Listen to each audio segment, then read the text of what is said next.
Сайн бацхан өрхмөдөд үзэгчтэй. Цахим Эмч нэвтрүүлгийн энэ удаагийн дугаар эхлэхэд бэлэн болоод байна. За өнөөдрийн дугаар дээр жирэмсний эхэн үеийн хордлогын шинжүүд юунаас болж үүсдэг. За дээрэс нь жирэмсний үед шимт бодисууд дээр юуг анхаарах нь хамгийн чухал байдаг талаар бол эрүүл мэндийн нэвтрүүлгээ бэлтгэн хүргэж байна. Ингээд Цахим Эмч нэвтрүүлгийн жирэмсний хордлого сэдвээр хийсэн дугаарыг хүлээн авч үзнэ үү.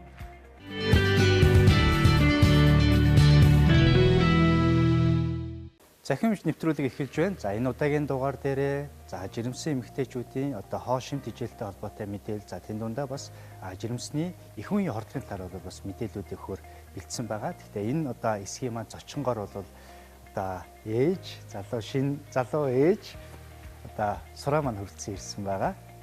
За өдрийн мэнд хүргэе. За өдрийн мэнд хүргэе. Ээжүүдээ бас өдрийн мэнд хүргэе. Эмэгтэйчүүд маань дэлхүү үзэж байгаа. Тий. Тэгэхээр бас яг энэ хэсгээрээ бас сураагийнхаа яг жирэмслийн түүхийг ихтэй хуваалцаа. Тэгээд бас өөрийнх нь туршлагаас нь хуваалцаад явахаар бэлдсэн байгаа. За тэгэхээр яг энэ дээр бол хоёулаа тухайн үед хэрэгжилжсэн жирэмсний хувьд хэрэгжилжсэн түлхүү хүнснүүдээс хоёулаа бас өссөн байгаа тий.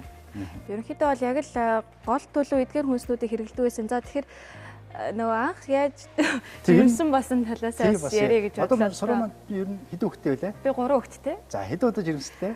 2 жирэмслэр 3 хүүхэдтэй болсон. За тэгэхээр нэг нь бол их хэрэг байгаа тийм. Тэгэхээр за анхны жирэмсэлт маань 2010 онд яг хамгийн анх жирэмсэн болсноо мэдээд тэгээд яаж мэдчихв? Хүн одоо жирэмсэн болсон мэддэг түүхүүд бас их өөр шүү дээ, тийм ээ. Зарим нь бол бөөлжөөд яг нэг хордлого эхлэх үеэрээ бас мэдчихэдэг, зарим нь тестээр урьдчилан мэдсэн байж байдаг шиг тийм үү, тий? Миний хувьд болохоор хордлого байгаагүй. Тэгээд яг л нөгөө сарын тэмдэг алдагдаад тэгээд үсгэд яг л 2 зураас гарч ирсэн. Тэгээд ажиглын 2 зураас гарч ирсэн. Тэгээд ерөнхийдөө бол яг нөгөө тэр 2 зураасыг хараад хамгийн түрүүнд бол мэдээж маш их хамгийн түрүүнд жоохон айдастай байдаг. Баярлалаасаа илүүтэйгээр анхных болохоор тий. Одоо би яана би ээж болж чадах болов би ээж болоход бэлэн нөө гэдэг ч юм уу тий. За тэгээд ингээд нөгөө жирэмсэн басантайгаа дасан загцуул явж идэл за нэг жоохон тооноос өгөөд тэгээд хяналтынхаа эмч дээр очиод үзүүлтэл 2 ихэр хийнэ гэж хэлсэн. Тэгээд ерөнхийдөө бол анх бол эхоогоор харахад бол яг нэг эсвэсэн. Тэгээд дараа нь нэг 2 сарын дараа бол үзүүлэхэд 2 болсон байсан. Тэгээд яг би тэр үед нөгөө жирэмсэн баснаа мэдмэгц тэгэл манай нөгөө ихчнэр тэгэл ойр тойрных маань фоли уучлал ерөнхийдөө яралтай байхыг зөвлөөд тэгээ фоли уучлал уусан. Тэгээд саяхан бас нэг фэйсбүүк дээр явж исэн. Фоли яаж ихэр хөхтэй болох гэсэн чинь фоли уучлал сайн уугцсан аахгүй юу? Тэгээд бас тэрнтэй холбоотой болов гэд яг одоо энэ дэр бас үзэгчтэй фоли уучлалтай холбоотой нэг бас зөвлөмж өгөхөд бол фоли уучлалыг яагаад уугаараа гэж зөвлөд байдаг вэ гэхээр тэр дундаа бол эхний 3 сар дотор фоли уучлалыг зайлшгүй уух хэрэгтэй. Уухдаа хоногийн тун нь бол 400 микрограмм тунгаар уух хэрэгтэй гэж зөвлөдөг. Энэ нь ямар учиртай вэ гэхээр энэ эхний 3 сард ургийн бол одоо тарих мэдрэлийн тогтолцоо бол яг хөгжиж эхэлж яадаг, үүсч эхэлж яадаг энэ үед. Тэгээд дээрэс нь бол бас нэг зөвлөдөг зүйл бол бас яг жирэмсэн болохоор төлөвлөж байгаа бол бас фоли уучлалыг нууж явах гэмгүй. Яагаад гэвэл энэ орчны бохирдлоос биднийг бас тодорхой хэмжээний одоо тарих мэдрэлийн тогтолцоо энэ хордгуужуулах талдаа бол бас нөлөөтэй гэж үздэг ба. Тэгэхээр бол фоли уучлалыг бол яг зөв ууж эхэлсэн байна. Яг зөв уусан байна. Тийм. Тэгээд фоли уучлалаа уусан. За тэгээд мэдээж хяналтандаа бол тогтмол явдаг байсан. Яг үзүүлэх ёстой цаг хугацаанд нь байнга очино. Тийм. Тэгээд ерөнхийдөө яг нөгөө эхний 3 сар дотроо хяналтанд орж чадсан. Тийм. Би болохоор тэгэл нөгөө жирэмсэн басна мэдмэгцээ бараг л хяналт руугаа гүгээл очсон. Тийм. Энэ бол бас их чухал зүйл. Ягаад гэвэл бүх одоо шинжлэгийг эрт үедээ өгч амждаг гэдэг утгаар хамгийн чухал зүйлүүд бол байж байдаг. За тэгэхээр мэдээж 2 ихэр байхад бол эхэн үедний хордлого ер нь хэр байсан бэ? Би чинь тэгэл нөгөө жирэмсэн болол за хэвээр нэр жорлон тэврэл суух юм байна ухааны юм бодол нөгөө кинон дээр харж исэн төсөөл рүү яваад байгаа байхгүй. Тэгээд харин хаавчиж гайгүй байсан. Би эсрэгээрээ ер нь бол их хиддэг байсан. Ер нь жирэмсэн болоод эхлэхэд хоолтнууд ер нь яаж өөрчлөгдөж эхэлсэн? Эсвэл бол яг өмнөгчгөө байсан уу нэг тийм хоолн дээр нэг тийм өөрчлөлтүүд ер нь гаргаж байгаагүй ч гэх юм уу. Тэг яг нөө гизэндээ ингээд миний гизэнд хүүхэд байгаадаа ялангуяа ингээд за 2 хүүхэд байгаадаа гэл ингээд нөө толгоон дотор нөө ингээд нэг тийм бодол ингээд бий болчоор яалтчгүй би их идэх ёстой гэдэг тийм юу суучдсан билээ. Тэгээд ер нь бол хоолн дээр өөрөө нөө аппетит цайтай байсан болохоор хоолойч ер нь аюу гоё хиддэг, хоолндоо дуртай. Тэгээ бас нөгөө бидний бас нэг сул тал яг дараа нь тэг мэдсэн л дээ нөгөө хитрхи орой те хар шөнөөр бас нэг бос жоохон юм идэгч гэдэг юм уу нэг байнга нэг тийм өлссөн тийм мэдрэмжил яваад идэг гэсэн. Тийм тэгээд за энэ хушиг байна те хушиг буйлс за нөгөө алмонд гэж хэлдэг шүү дээ. Энийг за дангаар нь биш зөв үзэмтэй ер нь ихэвчлэн цангистай бас хольж иддэг байсан. Тийм. Тэгээд эн чинь бас яхаа нөгөө яг омега орлуулж өгдөг гэдэг үүднээс тийм нөгөө хэр орлого нөгөө омега худалдаж авч бас уух боломжгүй хүмүүс байна тий боломжтой хүмүүс байна. Тийм учраас ерөнхийдөө гард орох нөгөө хүнсээрээ бас орлуулах боломжтой гэдгийг бас хоёлоо үзүүлэх гэж бас. Тийм бас яг энэ дээр за яг эндээс бас үзэгчтэй хэлэхэд бол энэ жирэмсний процессыг бол эхний 3 сар, дундх 3 сар, сүүлийн 3 сар гэдэг ерөнхийдөө 3 удаа бүлэг болгож үздэг. Яагаад гэхээр энэ үед одоо эхний 3 сард бол үр хөврөл ихэвчлэн явагдаад одоо ураг руу шилжиж яадаг. За 2 дахь 3 сард бол тодорхой хэмжээний одоо бүтцүүд бол үүсч яадаг. 3 дахь одоо 3 сард бол илүү одоо бүтцүүд маань томрох одоо юм зүйлүүд байдаг. Тэгэхээр сүүлийн 3 сард илүү жин нэмж эхэлдэг тийм ээ. Илүү хэвлийн хэсгүүд бол илүү томорч яадаг юм учраас. Тэгэхээр энэ 3 мөчлөгтөө одоо бас тодорхой хэмжээний хоолтууднууд илүү анхаарах зүйлүүд байдаг. Тэгэхээр энийг одоо бас хэлж өгье. Тэгэхээр дараагийн нэг зүйл бол төмөр зайлшгүй чухал байдаг. Төмрийн бэлтгэлийг бас уугаарай гэж зөвлөдөг тийм ээ. Тийм нөө хяналтын эмчнэр бас яг тодорхой хугацаанд уух ёстой витаминуудыг бас зөвлөж өгдөг. Тийм тэгэхээр төмөр бас сайн уух ёстой. Цус би ерөнхийдөө нөө жоохон туранхай талтай болохоор ер нь бол цус багталтай. Тийм жоохон ингээд сууж байгаа босоор толгой иргэдэг. Тийм тэр үедээ төмөр бол нэмэлтээр уудаг гэсэн. Зөв. Тэгэхээр сүүлд нөгөө хийгдсэн бас үндэсний хэмжээний судалгааны дүнг харахад бол одоо 5 жирэмсэн эмэгтэй тутмын нэг нь одоо төмөр тутлын цус багталтай байна гэдэг ийм бас дүнгууд бол гарч ирсэн байдаг. Тэгэхээр энэний зүйл бол зайлшгүй яагаад хүнсээр бас төмрийг бол авч явах бүрэн боломжтой байдаг. Монголчууд бидний хувьд бол махнасаа илүү төмрийг авч яадаг. Гэхдээ мах идж байгаа тохиолдолд витамин С агуулсан хүнстэй хавсарч хэрэглэж явах хэрэгтэй байдаг. Тэгснээр нөгөө махнаас аваад байгаа төмрийг витамин С маань шимэгдэлтийн дэмжиж өгч яадаг.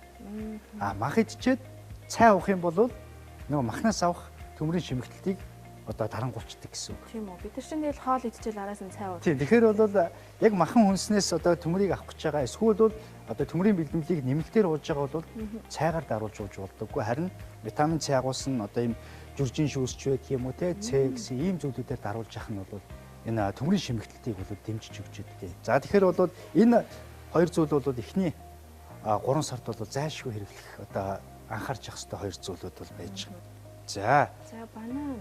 За банан байна. За бананыг бол идчихэл байсан баг тийм ээ. Яаж хэр хэмжээтэй идчихв? Би тэр үед яг оюутан байсан. Тийм. Тэгээд ерөнхийдөө өдөртөө нэг банан цүнхлээл явцдаг. Тийм. Тэгээд хичээл дээр өлсгөөрөө бананаа гаргаж ирсэн. Тэр ер нь бол зөвхөндөө баахан л идэх юмтай л явж идэг байсан. Тэгээд уух юм мэдэх юм ер нь бол бүгд л цөмөн дотор билэн. Тийм. Тэрний нэг бол ялцчихгүй гайдал. Зөв. За тэгэхээр гайдал яг жирэмсний үед ер нь тонус хэрэг өгчээсэн байна. Тонус өгсөн. Тийм. Аль үедээс нь илүү төвж хийсэн байна. Хоёр ихэр дээрээ би чинь за яг сүүлийн эхний 3 сарын төгсгөл хавцаа. Зөв. Яг ингээд нөгөө доогуур ингээд нөгөө хатгуулаад тий ингээд нөгөө чангараал. Тэгээ өөрөө нөгөө мэдэхгүй яагаад байгаа тий нөгөө эмчнэрээ очиж гэж л мэдчихсэн. Тонус өгч мэдчихсэн юм шүү дээ. Тэгэхээр ер нь бол бас тонусаас бас өрцөн сэргийлэхэд бол эмчнэр магний B6 уугаарай гэж зөвлөдөг тийм ээ. Магний B6 уугаарай гэдэг нь болохоор тарих мэдрэлийн тогтолцоо. Нэг үгээр жирэмсэн болоод ирэхээр хүний ачаад ихсдэг, сэтгэл санаач гэдэг юм ихээр нөгөө стресс тодорхой хэмжээний орж эхэлдэг. Энд нь бол магний чухал гэж үздэг. За дээрэс нь бол магний бол өөрөө бас булчингийн ажиллах чадвар эсийн одоо оролцоонд бол оролцож байдаг. Ийм нөлөөт болохоор магний B6-ыг одоо зөвлөдөг. За тэгэхээр энэ гайдал жимсэнд маань нөгөө хэлээд байгаа тэр булчингийн үйл ажиллагаанд за дээрэс нь тарих мэдрэлийн тогтолцоонд ороод байгаа тэр магний бас агуулгадчихэдэг. За дээрэс нь бол бас булчинд хамгийн гол чухал нь бол одоо калий бас агуулгадчихэдэг. Тийм болохоор бас гадлыг идэх юм бол тонус өхөөс бас өртөн сэргийлэх бас боломжтой. За тэгэхээр энэ дээр ногоо навч дургамлууд маань ер нь бол уургийн агуулмж өндөртэй ийм бас бэлтгэлтэй орж явдаг. За тэн дундаа бол ер нь ногоо өнгө гэдэг маань өөрөө бас их ийм одоо уурглаг, шимт хүйцийн агуулмж өндөртэй. Одоо ингээ харахад бол ингээд нэмчүүл энэ ногоо тий. Энэ ингээд улаан ингээд өнгөөр нь ялгаа тавих юм бол бас иймэрхүү шүү дээ. Тэгэхээр энэ ногоон өнгөө зүйлүүд маань болохоор уургийн агуулмж их өндөртэй байдаг. Энэ урдлын игнэнд байгаа хэд маань болохоор илүү бас одоо витамин С-ийн агуулмж өндөртэй ийм зүйл гэж үздэг. Яагаад витамин С-г бас ийм хүнсүүдээр авах нь чухал вэ гэж үздэг гэхээр нөгөө ихс бас маш сайн одоо бүрдэн тогтох За дээрэс нь бол халдвараас бас урдсан сэргийлэхэд бол хамгийн чухал нь бол одоо С витамин агуулсан одоо энэ хүнсүүдийг бас сэргийлээд явах нь чухлаа гэж үздэг байна. За тэгээд түрүүн хэлжсэн 2 дахь 3 сараас бол тэр тусмаа энэ самар идэх нь бол хамгийн чухал. Самар идвэл ухаантай болно гэдэг нэг реклам яваад идэг шүү дээ, тий. Тэр бас нэг тийм буруу реклам бол биш гэж би бас үзээд идэг. Яг гол нь яг тархин сайн нөлөөлж байгаа. Яг үнэ тийм. Тэгэхээр яг 2 дахь 3 сараас эхлээд буюу 13 дахь 7 хоногоос эхлээд бол ургийн бол тарих мэдрэлийн тогтолцоо илүү одоо сайн хөгжиж эхэлдэг. Энэ үед явдаг. Тэгэхээр энэ үед энэ самар агуулгаддаг нь юу гэхээр нөгөө ханаагүй тосны өвчлөл агуулгадчихэдэг. Омега 3 гэж яриад байдаг тийм ээ. Тэгэхээр энэ омега 3 агуулгадчихэдэг нь болохоор яг тэр ургийн тарих мэдрэлийн тогтолцооны бүтцэд оролцож яадаг. Тийм болохоор бол одоо омега 3 самар идэх нь бол чухлаа гэж ярина. Уламжлалаар бол бид нөгөө сүүлний өөх, өвчүүний өөхөөсөө бол энийг бас их авдаг байсан уламжлалтай. За сүүлд бол бас хүмүүс омега 3 гэдэг юм бэлтгэлүүдээс нь бас аваад хэрэгэлдэг болсон тийм ээ. Тэгэхээр бэлтгэл тэрэ авч хэрэглэх гэж байгаа бол хоногт бол 2000 мг омега 3-ыг бол ууж явах нь зохистой. Тэгэхээр үйлдвэрлэгчээс хамаарат бол тун өөр байдаг. Гэхдээ энэ тун дотроо агуулгадж байгаа хамгийн ашигт бодсон нь болохоор DHA гэдэг одоо нэгдэл буюу энэ омега 3-ын 22 гинжийн одоо цагт буюу хамгийн ашигтай нэгдэл гэж байна. Энийх нь агуулмж нь аль болох өндөр байхыг харж сонгох юм бол илүү сайн гэсэн үг. Одоо нөгөө D3 гэж ярьдаг шүү дээ. Тийм. Шингэний хувьд бол хэр шингэн удаг вэ? Шингэн бол айгуу сайн удаг. Тийм. Тэгээд өглөө босоод ерөнхийдөө усаа юу тогтмол удаг. Тийм. Тэгээ нөгөө жирэмсэн байхтай би чинь нэг жин нэмдэггүй. Тийм. Тэгээд одоо ус удагтай холбоотой гэж магадгүй л гэдэг. За тэгэхээр энэ дэр хоёлаа яг жирэмсний үед бол 8 аяга одоо цэвэр усыг уухыг бол зөвлөдөг. За тэгэхээр манай сураагийн хувьд бол бас 8 аяга усаа бол тодорхой хэмжээний уудаг байсан байна шүү дээ, тийм ээ. 8 аяганда хүрдэх байсан гэсэн явсан талын бол тодорхой хэмжээний ус сайн уудаг байсан байна. За тэгэхээр өнөөдрийн бас сэдвүүдээр бас холбогдоод явхад бол эхэн үеийн хордлого бас өөрт чинь бол харьцангуй бас гайгүй байж. За бусад зарим хүмүүст бол ихэвч нөгөө эхэн үед бол одоо их бөөлжүүлэх зовирууд их илэрдэг. За тэгэхээр энийг бас нэг тэр бөөлжлтийг бас дарж өгдөг хүнсээрээ бас энэ бөөлжих дотор муухай оргих зовирыг дарж өгдөг ганц бас одоо шалгарсан хүнс бол энэ цагаан гав баг. Өөртөө сонсож байгаагүй юм шүү дээ. Цагаан гав бол яг шалгарсан одоо хүнс гэж үздэг. Бүх одоо дэлхийн нийтдээ бол хүнсээрээ одоо бөөлжилт за дээрэс нь бол дотор муухай оргихыг бол бас дарж өгөх үндсэн хүнс бол цагаан гав гэдэг. Тийм болохоор бол цагаангаа орсон цай, цагаангаа орсон хандсан одоо зүйлүүдийг хэрэглэх юм бол их зүгээр. Одоо бас гадуур цагаангаатай лимонтой цай гэж бас байдаг шүү дээ, тийм. Цагаангаагаа бүр жижиглээд чанаад яваачдаг. За тэгээд лимон эднэрийг бас оруулж өгөөд ингээд явах юм лимоноос нэг витамин С-г авчдаг. Хэрвээ үгүй бол лимонтой усч гэдэг юм уу, тийм. Уугаад яваад иж болох юм. За дээрэс нь цагаангаагаа нунтаглаад одоо гадуур цагаангаа байдаг нунтаглаад цагаангаагаа гоё хамтлаад ингээд явах юм бол бөөлжих дотор муухай оргих завир бол харилцах нэ. Ястаа мэдмээр хэрэгтэй. Тэгээ энэ бас их чухал бөгөөд бас энгийн одоо ийм жор байж байгаа. За тэгэхээр бас дараа нь бас ер нь ийм чаа өөрөө ер нь хэрэгжилж ирсэн байна. За анхных дээр бол ер нь бол баг мэддэггүй байсан. Тэгээ сүүлийн 2 дахь жирэмсэл дээр багыгаа төрүүлэхэд бол аюу сайн хэрэгжилсэн. За чаа өөрөө ер нь сайн мэддэг болж ирж байгаа шүү дээ. Яаж ер нь хэрэгжилж байна? Сүүн дотроо твтээгээд тэгээ ерөнхийдөө твтээх маягаар хэрэгжилдэг. Эсвэл зүгээр цай ууж байхдаа цайндаа утгаал уучих жишээтэй. Тийм ээ. Тийм ер нь бол үзэгчтэй хэлэхэд бол чаа өр маань ингээд харахад ийм жижиг юм шиг мөртлөө халаан бүлээн шингийн юмд ороод ирэхээр өөрөө их хөөж томордог тий өөрхөн. Тэгэхээр бол зүгээр энгийн байдлаар эхлээд уухад бол нэг халбаг чаа өрийг одоо халуун бүлээн усан дээр бас хийгээд одоо орцоор нэг аяга усанд бол нэг халбаг хангалттай гэсэн. Ингээ орхичход бол хөөхөн хөөгөөд одоо ирдэг. Энэ үед нь уух юм бол энэ өөрөө эслэгийн агуулмж маш их өндөртэй. Жирэмсний үед бол өтгөн атгах зовирууд бол бас илэрдэг. Тэр чинь бас айгу том асуудал шүү дээ. Тийм том асуудал байдаг. Тэгэхээр энэ өтгөн аталттай холбоотойгоор бол бас эслэгийн агуулмжийг дэмжиж өгөөд гисний гөрөөц хөдөлгөөнийг дэмжиж өгөж өтгөн гадагшлуулахад бас нөлөөтэй ийм зүйл байгаа. За тэгэхээр бол ер нь бол ингээд энэс бусдын бол манай сороо бол ерөнхийдөө бүгдийг хэрэгжилжсэн ч ороод байгаа. Тэгээ сүү цагаан эд ер нь хэрэгжилж байгаа. Хэрэглэн за сүүг бол нөгөө цээж айгуу хорсдог шүү дээ. зээж гинт шүн унтчихад хорсон тэгэл ингээл нэг сонин унтч чадахгүй болно. Тэнгүүд тэгэл бас л нэг хүүтэн нэг аяг суугаал. Ерөнхийдөө бол энэ суу татмал хөвөлдүүлсэн л та. Зөв. Тэгэхээр ер нь одоо энэ өтгөн хадах, дотор муухай оргих, цээжэр гашуун оргихын цаана ямар процесс явж байдаг вэ гэхээр одоо жирэмсэн болонгоо тэр зундаа ихэн үеүүдийн зөөрөд илэрч идэг. Энэ ямар учиртай байдаг вэ гэхээр нөгөө жирэмсний одоо зүйл бол одоо 20-ны гонадотропин гэж одоо дааврын ялгарл ихсэж өгч идэг. Одоо яг ураг хөгжихийн хувьд бол шинэ одоо ингээд дааврын ялгалтууд ихсэж идэг. Энэ даавар бас давхар хажуугаар нь бол эстроген гэдэг нэг эмэгтэй даавар гэж ярьдаг шүү дээ. Тэгээ эмнэлгийн даавар гэж ярьдаг. Энэ даавруудын нөлөөгөөр бол одоо гүлгэр булчингууд агших чадрууд нь арай багасаа суларч өгч идэг юм гээд. Тэгэхээр бол нөгөө ходоодны одоо орох амсрын хүнээс булчингууд одоо сулраад өгдөг болохоор ходоодонд агуулмжууд дээшээ сөрөх урсгал үүсч өгч идэг.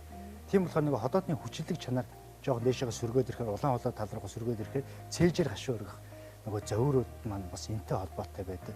Өтгөн хаталтанд бас мөн адилхан гүлгэр булчингууд одоо бас одоо агших чанар гүлгэр булчингийн тооноос суларч өгсөнтэй холбоотой.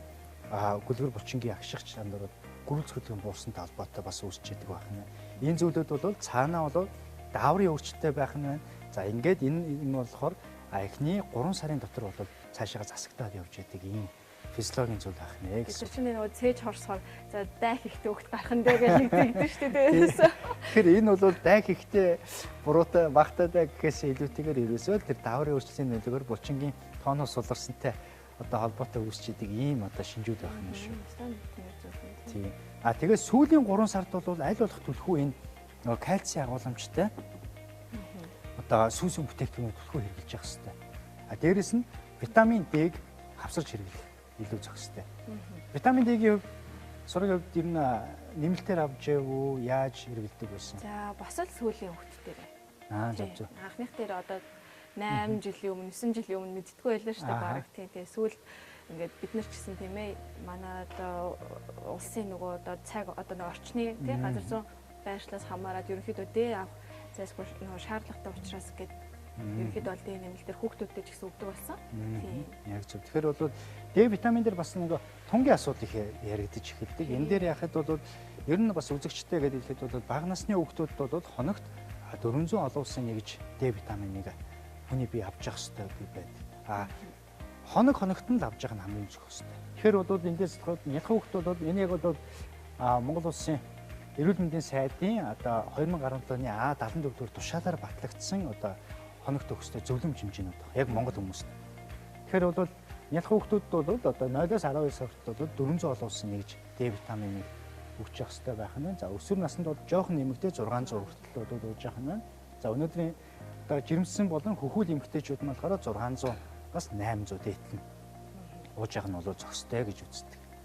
За ингээд ямар ч сан битүүрийн хувьд бол жирэмсний үед бол хэрэглэх шимт утсын талаар бол бас энэ дэлгэцэн дээрх одоо энэ ширээн дээр байгаа хүнсүүдийг бас сайн хараад аваарай. Энднэрээс өдөр тутамдаа бас алдахгүй хэрэглээд ах юм бол бас жирэмслэх процессд бол маш тустай, урагт маш тустай, өөрт маш тустай байх нэ гэсэн үг. Сүүлийн үед ээжүүд маань гэсэн бас нэг эрүүл зөв хооллохыг бас их хичээдэг болсон тий. Тэгэхээр ээжүүдийн маань хүнсэн ч гэсэн эдгээр зүйлүүд байгаа ах гэж бодож байна. Тий. Яг зөв. За ингээд ямар ч сан сураатайгаа бас хамтраад нэвтрүүлгийнхаа эхний хэсэг дээрээ бас эхчүүдэд зориулсан, жирэмсэн эмэгтэйчүүдэд зориулсан хоолтын одоо шимт хичээлийн мэдээллийг хүргэлээ. Ингээд нэвтрүүлгийнхаа дараагийн хэсгийг хүлээн авч үзнэ үү.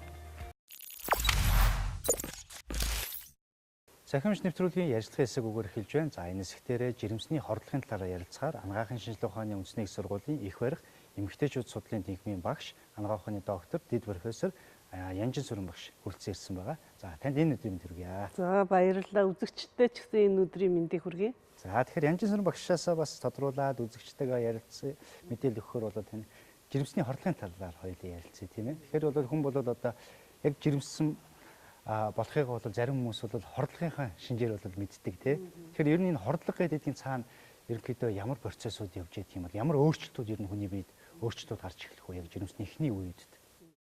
Тэгэхээр жирэмсний хордлого гэдэг маань жирэмсэн үед бий болоод тэгээд жирэмсэл таслагдсны дараа алга болчдөг.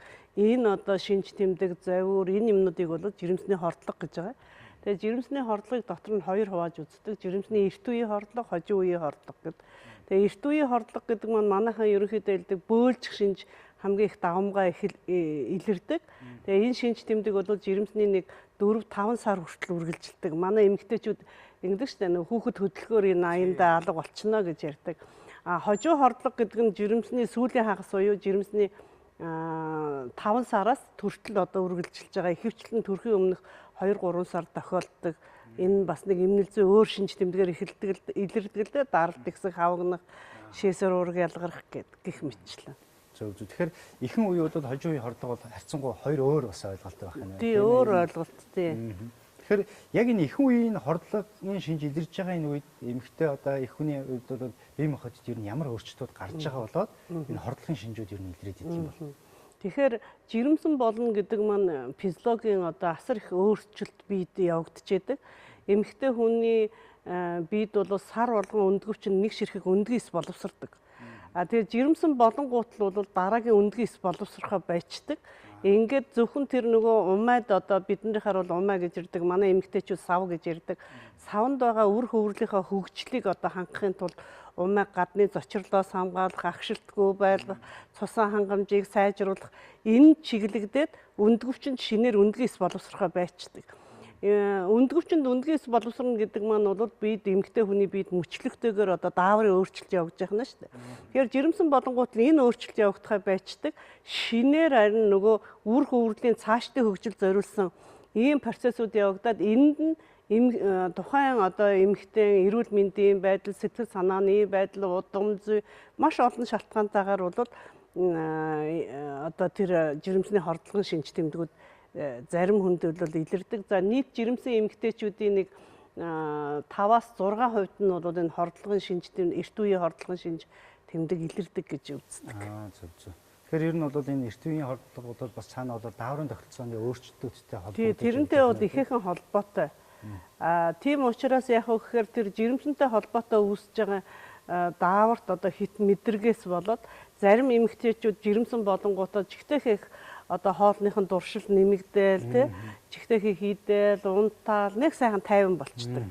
Зарим эмэгтэйчүүд бол жирэмсэн болохоор ууртай уцаартай болоод юмд зухалдаал тий одоо тураал эцэл бөөлжөөл одоо нүүрээр нь одоо асар их сахих гараад гих мэтлэн энэ бол тухайн хүний онцлогоос болж байгаа. Жирэмсний эрт үеийн хордлогын үед бол хамгийн их түгээмэл илэрдэг шинж тэмдэг нь бол бөөлжих. За энэ бөөлжилтөөр бол яг гэхээр одоо бид нар янз бүрийн одоо уран сайхны кино жүжиг нэдэр дээр бол ингээл хүн бөөлжингүүд л залуу эмэгтэй бөөлчихл юм бол энэ жирэмсэн биш юм байхаа гэж бодож байдаг тий. Тэгэхээр ийм шинж тэмдэг илэрч болдог. За энэ нь бол яг жирэмсний эхний үед бас жоохон дотор муухай, хоолн дургүйцэхтэй ялангуяа өглөө, өлөн хоосон, хотод хоосон байхад ийм шинж оргих нэдэр ийм шинж тэмдгүүд гардаг. Хотод гидсний замын өвчний үед бол ихэвчлэн хоол эзний дараа тэр хүн бөөлждөг тий. Тэгэхээр энэвэрээ ялгаатай өглөө эрт иймэрхүү юу процесс. Энэ бөөлжилт нь хэрвээ өдөрт их олон удаа бөөлжөөд тийм ээ ингээд байх юм бол шингэнээ алдаад цус өтгөрөөд тий их өөрөө турж ицээд ингээ хордлогын байдалд ордог. Ингэж хордлогын байдалд орох юм бол үр хөврөлт ч юм уу эхийн өөрийнх нь эрүүл мэндэд ч юм уу даралт нь буурна, толгой нэргээд явж чадахгүй болно гэх мэтлэн. Ийм хүн хэлбэрийн одоо хордлоготой хүн бол эмчэд үзүүлж эмнэлэг твтэж эмчлүүлэх хэрэгтэй. Зүгээр ер нь яг жирэмсний нэг эрт үед ажиглагддаг нэг хаяа заримдаа дотор эвгүй болдог бөөлжих ийм шинж тэмдгүүд бол байна. Энэ үед нь бол эмэгтэйчүүд ихвчлэн өөрийнхөө хоол ундан дээр анхаарад тий яах юм бол энэ нь бол гайгүй болчихно. Тэгэхээр саяны одоо яг таны хэлж байгаа ихэнх үед бол яг энэ физиологийнхаа одоо журмаар явагдаж байгаа энэ үед бол бас тодорхой хэмжээний шинж тэмдгүүдийн одоо бууруулах энэ хоол хүнсэн дээр анхаарахад юу их одоо зохистой байдаг юм бол. Тэгэхээр энэ бөөлжөд байгаа ийм эмэгтэйчүүд ихвчлэн нөгөө хордлогод орж ийн гэж бодвол манайхан ч нэг их шингэн уунал гэдэг. Тэгэхээр бид нар мэдж байгаа бид нар заримдаа хүмүүс ердийн үед ч гэсэн бөөлжийг их хэмжээний ус уучих юм бол дараа нь бөөлжчихдэг шүү дээ. Тийм учраас бөөлжөд байгаа эмэгтэйчүүд бол их хэмжээгээр шингээ хэрэглэж болохгүй. Шингээ хэрэглэн тэгтээ тэрийг баг хэмжээгээр ууж хэрэглэх хэрэгтэй. Үнэхээр одоо бүр их хордлогод орсон тий хэл ам нь хуурайсан, жингээ алдаж байгаа ийм бол эмнэлэг твтэж судсаар шингээ хийх хэрэгтэй байдаг. Тэрнээс биш нэг удаа их хэмжээгийн шингээ уух юм бол энэ нь улам одоо бөөлжүүлдэг. Ер нь бол ингээ бөөлждөг эмэгтэйчүүд харин эсэргээр яг гэхээр хуурай одоо бид нар нөгөө сухаар гэж ярьдаг ш хатаас нь талах тийм хуурай юмнуудыг идэх хэрэгтэй байдаг. Тэгээд жирэмсэн үед яагаад ингээ бөөлжөд байгаа юм бэ гэхээр нөгөө түрүү ярьжсэн өндгөвчнөөс ялгарх даавар одоо өөрчлөгдөд тэр нөгөө үр хөврөл умайг агшилтгүй байлгахын тулд нөгөө бүх гөлгөр булчинг одоо тийм агшилтгүй сулрах ийм байдалд орсноос болоод нөгөө хоол боловсрох гидсний хөдөлгөөн өөрөө багасчдаг. Ингээд нөгөө ходоод гидсний замын хөдөлгөөн багасаад ирэхээр яг гэхээр ходоодонд байгаа юм чи эргэж гарах гэдэг байна ш. Тэгээ манайхан бас зарим хүмүүс хэлдэг ш. Жирэмсэн үед ингээд дээшээ гашуу юмар гулгаад байна гэдэг. Тий гашуу өргөд байна гэдэг. Тэр бол юу вэ гэхээр ходоодон дотор байгаа агуулгын маань доошоо явж чадахгүй ийм юмтай холбоотой. Тэгэхээр энэ үед хэрэгэлдэг гол юм байна юу гэдэг вэ гэхээр баг зэргийн шингээ хэрглэж ууж болно. За тэрнээс нь гаа хэрглэж болно тий. За жинжер гэд манайхан нэрлээд байдаг цагаан гаа гэдэг тий. Тэгээд ийм цагаан гаа эднэрийг хэрглэх юм бол тэр бөөлцөг дарна. Бүр их хүн хэлбэрийн үед бол шууд төв мэдрэлийн системийн одоо тархины тэр бөөлжилтийн төвийг одоо дангуулах юмнуудыг хэрэгэлдэг байна. Тэрийг бол ердийн хүн бол хэрэглэхгүй яагаад гэвэл эмчид үзүүлж эмнэлэг твтэж хэрэглэнэ. Тэгэхээр жирэмсний эрт үеийн хордлогын үед бол аль болохоор янз бүрийн эм тариа хэрэглэхээс бас татгалзах хэрэгтэй. Яагаад тэгэхээр үр хөврөл одоо шинээр бий болж байгаа үе. Энэ үед нь одоо янз бүрийн эм тариа ялангуяа манайхан ч одоо хамаагүй эм уудаг. За энэ нь бол эргээд тэр үр хөврөлийн хөгжилд бас нөлөөлж болж магадгүй. Тийм учраас аль болохоор химийн бодис ийм юмнаас бол зайлсхийх шаардлага. Тэгэхээр бас нэг ийм яриа явагддаг шүү дээ. Ер нь хүүсээс хамаарат одоо хордлого нь их байна. За магадгүй одоо хүү байх юм бол одоо хордлого нь арай их бага байна. Охин байх юм бол их байна ч гэдэг юм. Ийм зүгээр хүмүүсийн дундх яриа явагдаад байдаг шүү дээ. Энэ өөрөө шинжилгээ ухаанаар нотлогдсон зүйл үү? Энэ бол шинжилгээ ухаанаар нотлогдоогүй. Манай эмэгтэйчүүд тэгж ярьдаг. Тэгээ би хүү дээр их хордлоготой байсан, охин дээр гайгүй байсан. Тэгээ яах вэ гэхээр би виндээ ярихаараа эрэгтэй хүүхэд байхад хордлого гайгүй гэдэг юм билээ. Эмэгтэй хүүхэд байхад хордлого гайгүй гэдэг юм. Тэр бол тийм биш. Тухайн жирэмсэн болж байгаа үед тухайн эмэгтэйгийн бие организм ямар байгаа нь тэр жирэмслэлтийнхаа процесст организм яаж дасан зохицож чадж байгаа нь те энэтэй одоо холбоотой.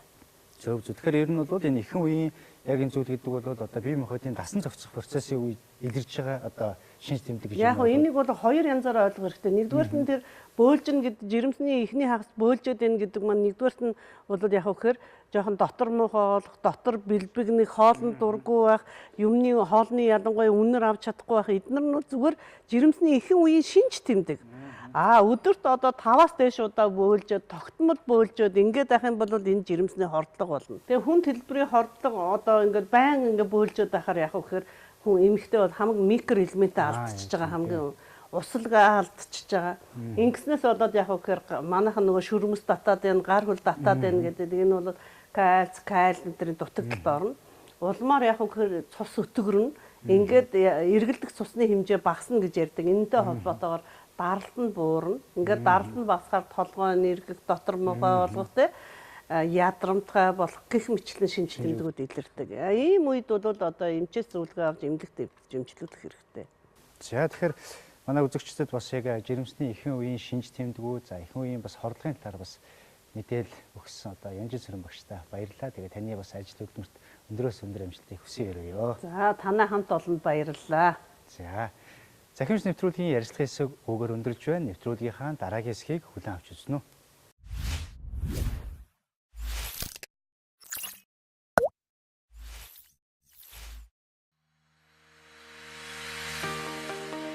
Цахим Эмч нэвтрүүлэг Мон Сэмийн сан дээрээс үргэлжлэн өрч байна. За энэ хэсгээр жирэмсний эхэн үеийн хордлогын үед одоо бөөлжтийг, дотор муухай оргилтыг одоо намдаахад зайлшгүй хэрэглэгддэг бас үр дүнтэй бэлтгэмжийн талаар бол ярилцахаар Монс фарм трейд компани биологи бүтээгдэхүүний ахлах менежер Туул хүрэлцэн ирсэн байгаа.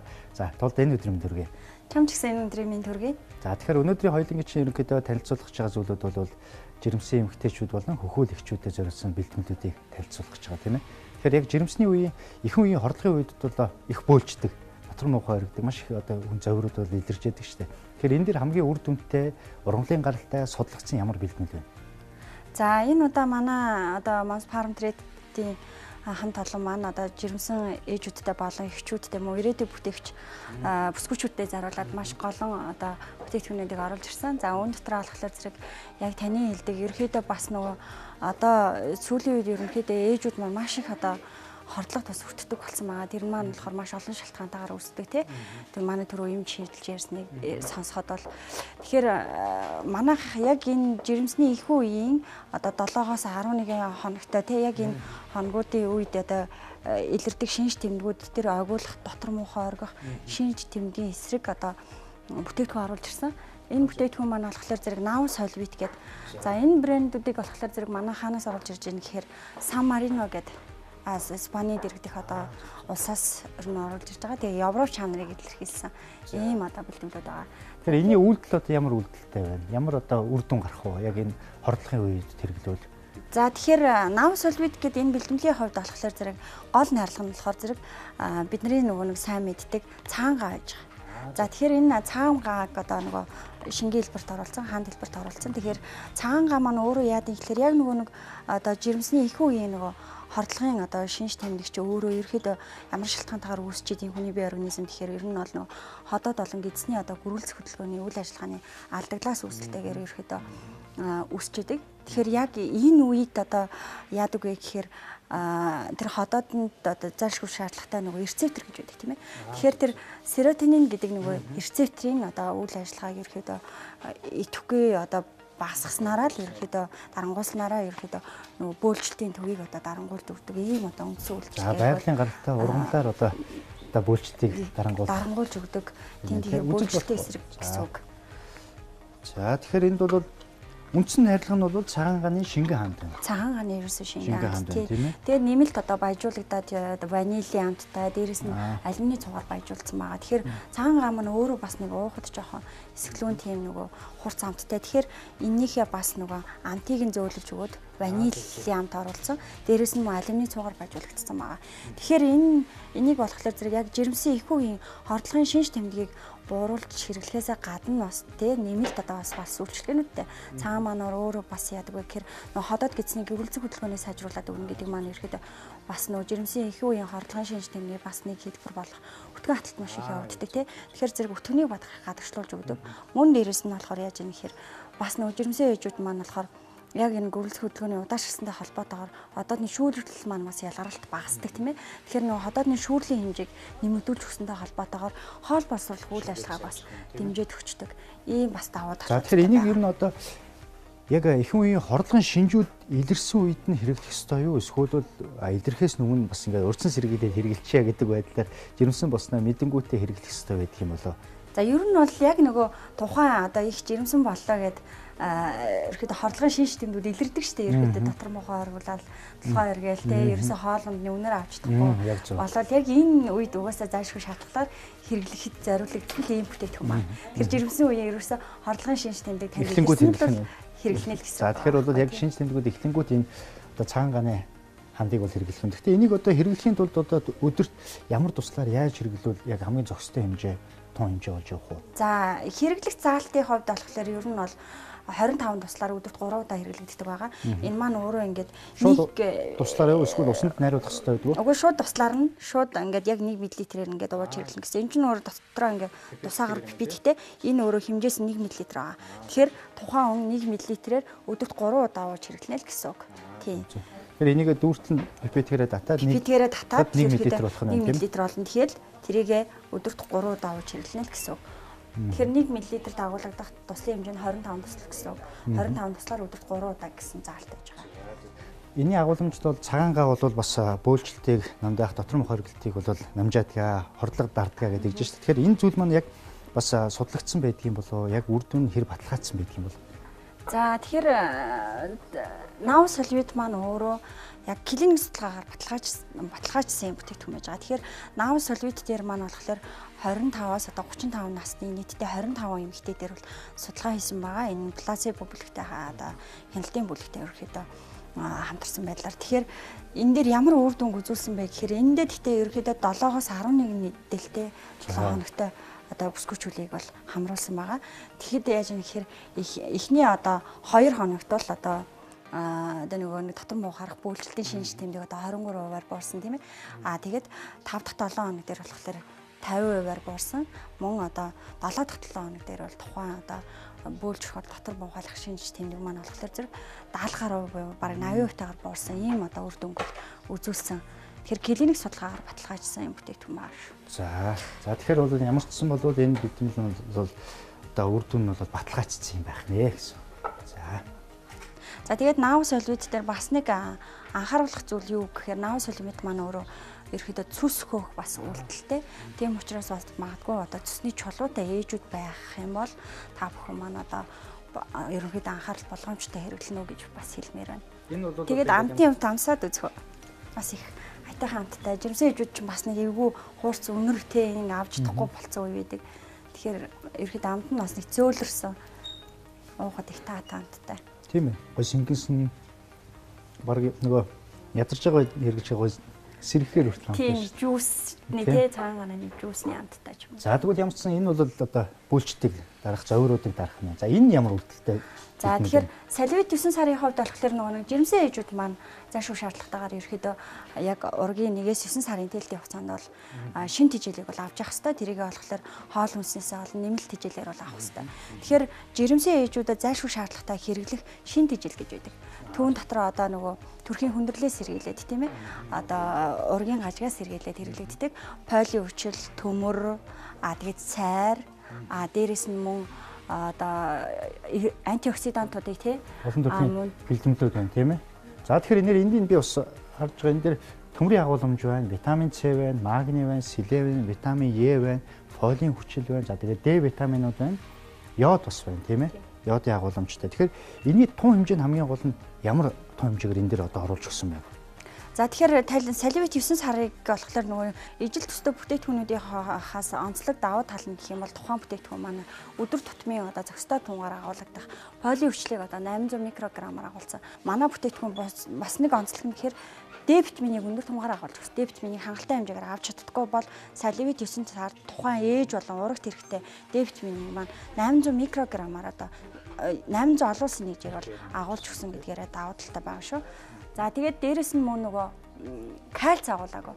Тэгэхээр кальцийг ч одоо уух хэрэгтэй гэж зөвлөдөг шүү дээ, тийм ээ. Тэгэхээр яг энэ маань болохоор 1-9 сарын хугацаанд одоо бүтэн 9 сарын туршид ууж хэрэглэгддэг бүтээгдэхүүн учраас кальц маань бас ихтэх юм болоод ихэнх үед ууж хэрэглэхэд одоо гибрик кальцийн маань бас нэг гаж сөрөг нөлөө нь болохоор ураг төрсний дараахт одоо зулаа битүүрэл гэдэг зүйлийг одоо бий болгож байгаа гэж одоо манай эрдэмтэн докторууд бол маш их зүйлүүд ерөөхдөө ам байдлаар бол ярьж байгаа. Тэгэхээр зэрэг ер нь бол энэ маань бас кальц агуулаагүй. Тэгэхээр зэрэг тухайн ээж хэрвээ хэвлэлтэй байх үедээ бас тохиромжтой тунгаараа бол кальц одоо хоол хүнснээсээ авч яваад хоол хүнснээсээ авсан харин кальцийг одоо бие организм шимэгдүүлэх ажлыг хийнэ гэдэг үгээр Д витамин маань өндөр тунгаараа агуулгдсан учраас шимэгдүүлэх ажлыг хийнэ. За тэгэхээр энд маань бас төмрийн агуулмж байгаа тийм. Тэгэхээр энэ төмрийн агуулмж ямар тун хэмжээгээр байна? Яг жирэмсэн эмэгтэйчүүдэд одоо хэрэглэдэг тун хэмжээ байна уу? Эсвэл урьдчилан сэргийлэх тун хэмжээ гэдэг нь ямар хэмжээгээр агуулж өгсөн байгаа вэ? За энэ дээр болохоор салвит 9 сар дээр болохоор жирэмсэн эхчүүдэд яг хэрэглэгддэг. Энгийн үед одоо 1-9 сарын хугацаанд хэрэглэгддэг. Яг өдөр тутмын хэрэглээгээр агуулж өгсөн гэдгээр давуу талтай. За тэгэхээр бол дээрээс нь бас энэ эрдэсүүдийн агуулмж үү тийм. Цайрын агуулмжууд бол байж гин, зэсийн агуулмжууд бол байж гин. Дээрээс нь йод гэсэн юм эрдэсийн агуулмж байна. Ер нь цайр ер нь одоо яг жирэмсний үед ямар одоо нөлөө үзүүлдэг вэ? Цайр оруулж өгснөөр тухайн одоо ээжийн одоо тийм ээ бүрийн хэмжээний тархлааны тогтолцоог одоо хэвэн байлгахад бол бас хувь нэмрээ оруулж байна гэсэн үг. Жирэмсний дараа мөн хэрэглэж болно. Жирэмсний 1-9 сар болон жирэмсний дараах ээжүүд, төрсний дараах ээжүүд хэрэглэгддэг шин тижэл гэсэн. За тэгэхээр хэрэглэхдээ одоо саяны хоёлоо ерөнхийдөө агуулмжийг ярьчлаа шүү дээ. Яаж хэрэглүүл? Ерөнхийдөө энэ маань өөрөө капсултай бэлтгэлээр 30 ширхтэй. Тэгэхээр зэрэг ерөөсөө өдөрт 1 капсулыг л хэрэглэнэ гэсэн үг. Өдөрт одоо тогтмол магадгүй хоолнд эзэнийхаа дараа 2 цагийн үед ч юм уу тийм тогтмол 1 капсулыг ууж хэрэглэснээр жирэмсэн ээжүүд маань өөрийнхөө өдөр тутмын авах ёстой шин тижээлийг та салвит 9 сараар ердөөсөө өдөрт 1 юм байна тийм ээ. Тэгэхээр 30 ихэр чинь 1 сарын хугацаанд бол 3 одоо 9 хайрцгийг хэрэглэнэ гэсэн үг. Тийм байна тийм. За ингээд ямар ч сан өнөөдрийн бас Цахим Эмч нэвтрүүлгийн маань энэ хэсгээр бол Монс фарм трейд компани биологи бүтээгдэхүүний ахлах менежер Туул маань одоо яг одоо жирэмсний эхэн үеийн хордлогын үед илэрдэг бөөлжих, дотор муухай оргих, зовируудыг тэргэлдэг энэ цагаан ганы шингэн хандтай бэлтгэлийг танилцуулаа. За мөн бол жирэмсний 9 сарын хугацаанд бол зайлшгүй шаардагддаг амин дэм эрцийн агуулмжтай энэ салвит 9 гэдэг бэлтгэлийг танилцуулаа. За мэдээж амарсны дараа бол эхийн одоо хөхөнд сүү орох, за сүүний чанарыг бол сайжруулахад бол ургамлын гаралтай одоо бас энэ галлигатив гэдэг энэ бэлтгэлийг бол ингээд танилцуулаа. Ингээд яг энэ хэсэгтээ бол жирэмсэн болон одоо өхүүлэгчүүдэд зориулсан бэлтгэлийг ургамлын гаралтай бэлтгэлийг бол танилцуулаа. Ингээд Цахим Эмч нэвтрүүлгийнхаа дараагийн хэсгийг үргэлжлүүлүүлээ авчирч байна. Цахим Эмч нэвтрүүлгийн зөвлөм хэсгээ өгөр эхэлж байна. За өнөөдрийн дугаар дээр жирэмсний эхэн үеийн хордлого болон жирэмсний үед шимт бодисын агуулмжтай хүнсний талаар бол мэдээлэл хүргэлээ. За тэгэхээр бол жирэмсний эхэн үеийн хордлого бол бөөлжих, суулгах, дотор муухай оргих, тавгуйтах, үнэрийн хэд мэдрэмж өөрчлөх гэдэг ийм шинжүүд бол илэрж яадаг. За тэгэхээр бол өдөрт бол 5-аас дээш удаа бөөлжүүлэх, дээрээс нь бол цаашлаад дотор муухай оргих, толгой өвдөх энэ шинжүүд илэрх нь олшрох юм бол зайлшгүй эмнэлэг танал хандах нь бол зөв байх нь байна. За үүнээс бага буюу одоо 5-аас доош удаа бөөлжүүлэх, гүйлгүүлэх энэ зовируудыг дарахын тулд бол хамгийн зохистой гэрийн нөхцөлтөд дарах нэгэн зөвлөмж бол цагаанга, лимонтой, цай одоо жуус уух юм бол цагаан ганы агуулмж бол бөөлжих, дотор муухай оргих энэ зүйлүүдийг бол дарж яадаг байх нэ. За тэгэхээр бол жирэмсний одоо үед бол зайлшгүй шимт бодисын агуулмж бол чухал байдаг. За тэгэхээр жирэмсний үед бол хоногт 2300-аас 2500 ккал илчлэг авч явах хэрэгтэй байна. Гэхдээ жирэмсний эхэн үеүүдэд бол зайлшгүй фолиин хүчлийг 400 микрограмм тун хэмжээгээр бол авч явах нь бол ургийн гажигаас тарих мэдрэлийн тогтолцооны ургийн гажигаас бол урьдчилан сэргийлж яадаг байх нь байна. За жирэмсний эхэн үеүүдтэй төмрийн бэлтгэл хэрэглэх нь ургийн одоо нөхөн төлжих процесс, ургийн нөхөн төлжих одоо процессд бол зайлшгүй чухал байх нь байна. Жирэмсний бол одоо төмрийн дутагднаас бол сэргийлж яадаг байх нэ. За тэгэхээр жирэмсний мөн 2 дахь 3 сар буюу одоо 13 дахь 7 хоногоос эхлээд бол омега 3-ийн агуулмжтай тосны ханаагүй хүчлийн агуулмжтай хүнсүүдийг төлхөө хэрэглэх нь бол хамгийн зохистой. Яагаад гэвэл энэ үеүдд бол ургийн тарих мэдрэлийн тогтолцоо илүү сайн хөгжиж яадаг болохоор нь самар, за дээрэс нь омега 3-ыг нэмэлтээр сүүлний өөх, өвчүүний өөх зэрэг ийм хүнсүүдийг бол төлхөө хэрэглэх нь бол бас зохистой байх нь байна. За ингээд бол шимт бодисын агуулмжуудыгаа зохицуулж хэрэглээрэй. За өнөөдрийн бас та бүхэндээ танилцуулсан Монс фарм трейд компани бас танилцуулсан жирэмсний хордлогын дарангуйлах, за дээрэс нь бол жирэмсний үеийн шимж тэмдгүүдийг бол шимт бодисуудын агуулмжуудыг өгсөн. За дээрэс нь бол хөхний сүү дэмжлэг юмсан юм цуврал бүтээгдэхүүнүүдийг бас хэрэглээд үзхийг санал болгож байна. Ингээд Цахим Эмч нэвтрүүлгийн энэ удаагийн дугаар үгээр өндөрлж байна.